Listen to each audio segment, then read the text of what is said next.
Strings in JavaScript contain many properties and methods we can use to learn about and manipulate the string. Let's take a look at a few of these methods. So now we've seen how to create strings by concatenating multiple strings together. What we're going to move on to now is the different properties and methods that we can call on our strings. For instance, let's say we wanted to know the length of a string. Let's use the whole string as our example. So if we wanted to get the length, we can take our string object and call .length on our string. You can see that length is being highlighted by my text editor here because length is a common property that is used to get the length of a string or even the length of an array, as we'll see later.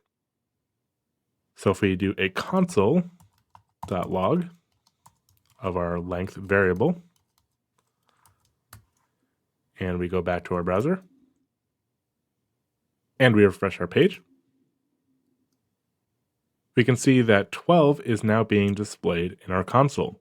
And that's because hello, world, and one exclamation point, which is what whole is 12 characters long.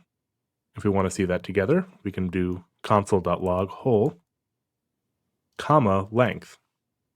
When we pass two arguments to console.log, they'll both be displayed on the same line. This way we can get a little bit of context about what length we're looking at. So if we count out our string, hello is 5 characters, the space is 1 character, world is another 5 characters, and the exclamation point is another 1 character, which means there are 12 characters in that string, and .length will always reflect that. Now another thing that we may want to do is see if a string appears within another string. For instance, if we wanted to see if the characters world existed within our whole string, what we can do is use a method called indexOf and call it on our string. And it looks a little bit something like this. So we'll create a var called index, and we'll take whole dot to call a method, and the method we're calling is indexOf with a capital O. This takes an argument, which is the string we want to find within our main string whole. So for instance, let's see if world exists within the string whole. And we'll just console.log our index and save it out and take a look at it in the browser. And we can see our index variable is 6. And that means that the string world did appear within the hello world string. The 6 indicates the index of where the substring world exists in the larger string hello world. So world begins at the 6th character.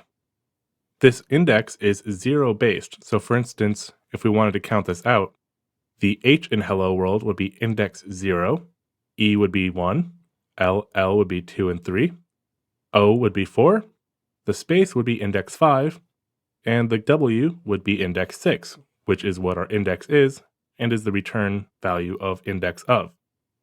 What happens if indexOf is looking for a substring that does not appear in the larger string? Well, let's test it out.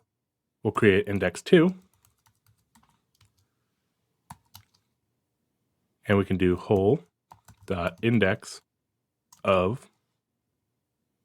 Let's do a lowercase world to demonstrate that the indexOf is case sensitive. Because there is no lowercase w in our string, indexOf should not return a value of where it would be in the string because it does not exist. So what is that value when there is no substring in the larger string?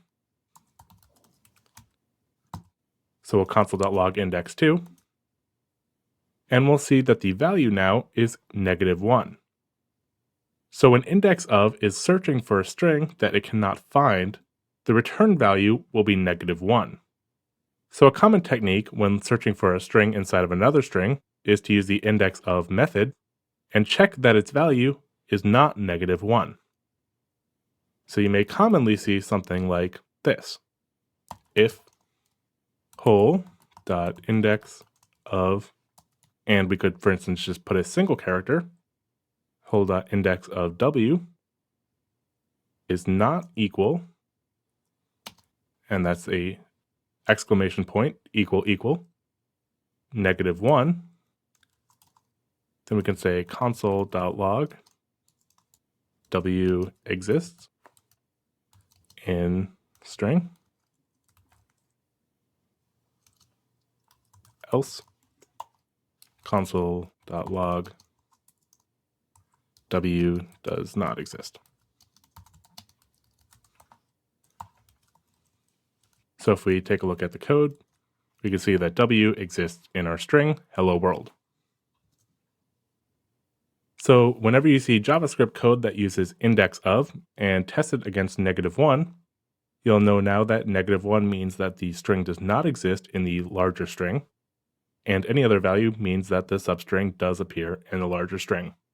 Another useful method is called char@. So for instance, we could do console.log, and let's say we wanted to know what the third character in our whole string is. So we'll take our whole, and we'll call char@, and that's char, C-H-A-R, capital A-T. And this is short for character at, and this will take an index.